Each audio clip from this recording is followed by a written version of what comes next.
Welcome back, everybody. This episode, we're going to be talking about everything else that we haven't talked about in the last 3 episodes. So we've talked about RAM, storage, the processor. Now we're going to be talking about the motherboard, the power supply, the case, any leftover stuff, some I/O stuff, and just wrap everything up, because in the next episode, we're going to be putting this in the case and getting everything pieced together. So This is the last informational, boring video. So after this, you don't have to stare at our talking faces anymore. Yep. My name's Josh, and Caleb invited me to help him with some of this stuff. Yes. Hi, nice to meet you. Go sub to his channel. Yep. So what we're going to talk about is the motherboard and how it relates to the case and how it relates to a power supply, and basically just the general mishmash of connecting all the components and making sure everything's compatible. I know it sounds like it'd be easy, just buy any old power supply, but no, it's actually a little bit different. This one is actually called a micro ATX case. That means someone has measured that it goes this way and this way. Case? Yeah, this one is a micro ATX motherboard. So you would get a micro ATX case to fit this one? Yes. Okay. That means they've measured like this way, and it fits like certain dimensions or screw holes in certain places. So don't be intimidated by the wide selection of motherboards. So we have another one over here. What's going on? Why do we have 2? Yes, this one is a bigger one. It supports some different standards like PCIe Gen 4. It supports more RAM slots. Think features. Okay. So is this overkill for the general developer? Yes. I think this is overkill actually for most people. Okay. But some people really want a nice computer to last them for years. And that's fine. You know, you have money, you want to buy something nice. So I actually have a client getting this motherboard and this, set of RAM and CPU because he wants a really nice gaming desktop. And we've moved up to the Ryzen 7. We have 16 gigs of RAM, and everything's going to fit nicely on this. Nice. We also have a bigger case to put it in, and we needed the bigger board. So we're just kind of leaving this here for some comparisons, just so you guys can see. Mm-hmm. So what size is this? This is called the ATX. Okay. And this is the micro ATX. What other kind of sizes and stuff are there? There is extended ATX. A big one we're running into recently is called the mini ITX. That's like the small form factor ones. Think tiny micro PC. You screw onto the back of your monitor. Oh, cool. All right, so the motherboard, what the crap does it even do, honestly? It connects everything. So the motherboard doesn't really make anything faster. Buying the gold-plated motherboard isn't going to create the returns that you desire in a fast computer. The motherboard, think of it more as like features, compatibility, connectability. And it supports all the other things. Mm-hmm. So if you had a better processor or better graphics card, you might need a different motherboard to support that? No. I can put... so this is kind of like the cheapest of the cheapest motherboards right now. I can put the best graphics card that AMD has, so like the Ryzen 7 3800X in here. So and everything will be fine. So what's the incentive then, if it doesn't do anything different, to go from one like this to one like this or something better? The incentive is when you want it to do something different. So like there are certain things that you can do with a better motherboard. Overclocking is one, which I'm not going to recommend for most people, but if you're into overclocking and want to squeeze the best performance out of your unlocked AMD or Intel chip, then getting a better motherboard is the way to go. And that's most noted by these big heat spreaders right here. So they control the voltage to the CPU. They dissipate some heat. And you're talking a whole different language. If you want to do like adding more RAM, get something with more slots. If you want 2 graphics cards, you have to have slots for that. Okay. So think of your end goal in mind, and you'll usually find the motherboard that's right for you. Right.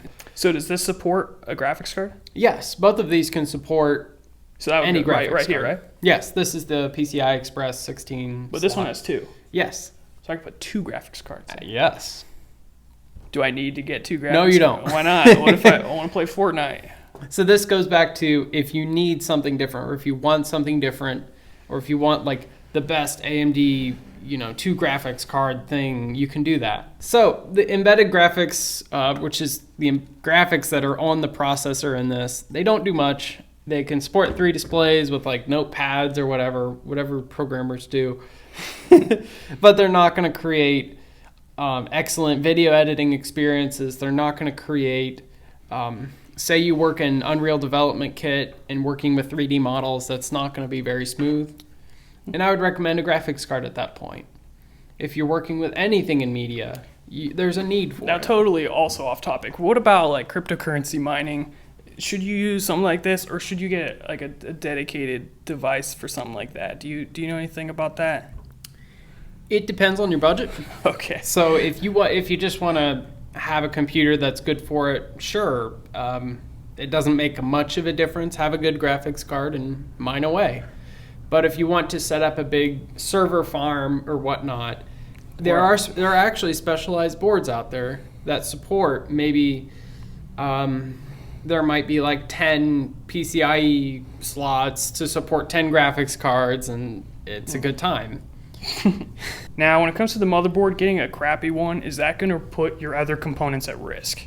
Like if I get the cheapest motherboard, can it fry my other graphics card or my processor? Yes, it can. Getting a motherboard from, let's say, 5 years ago because you're trying to cheap out old circuits, as well as you don't see this as much now, but if you get something that's off-brand, you'll find less warranty options and less general quality of service. Not recommended. Go stick with the big names of MSI, Gigabyte. There's a lot of them out there. Okay. All right, so let's talk a little bit about all this junk. What's going on here? This is the I/O, right? So yep, the input and output.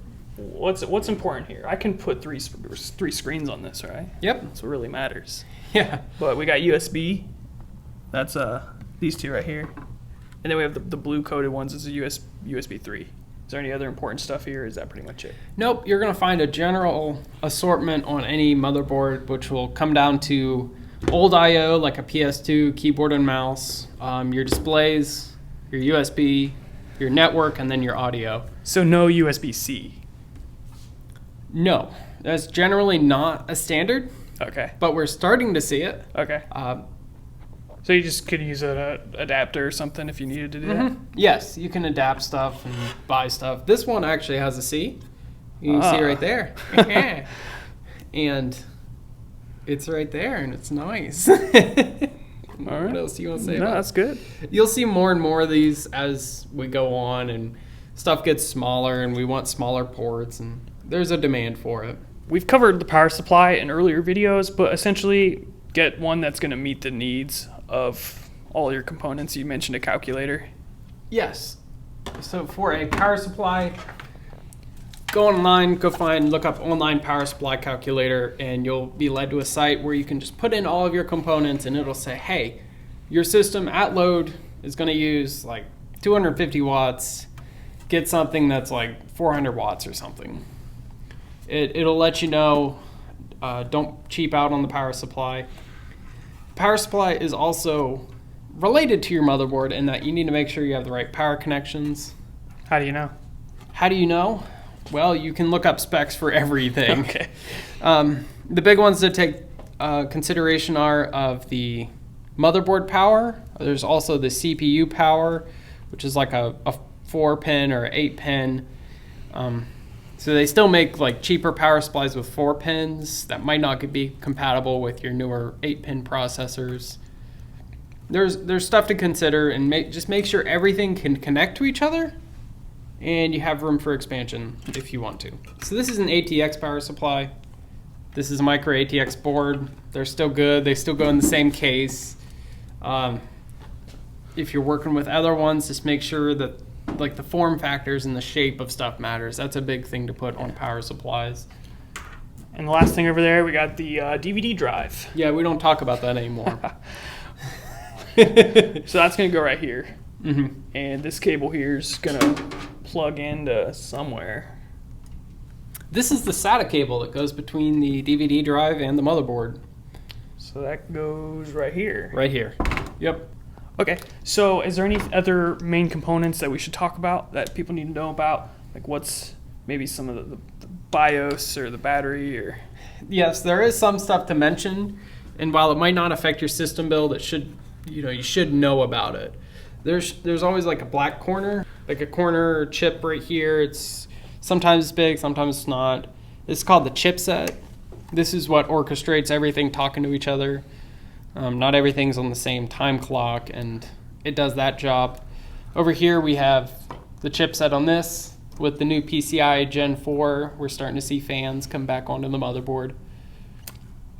There is a clock and there's a BIOS chip. That keeps track of time when you turn your computer off. If you're overclocking, it saves the settings. What we'll do now is we're going to take all these components, we're going to put them in this thing right here. It's a $30 box. This is the case. This is a micro ATX case. $30 by Rosewell. I love it. You don't need to buy a $100 case unless you want RGB lighting. That's Wait, we're not getting RGB lighting? No. I'm done. Forget it. Done? All right.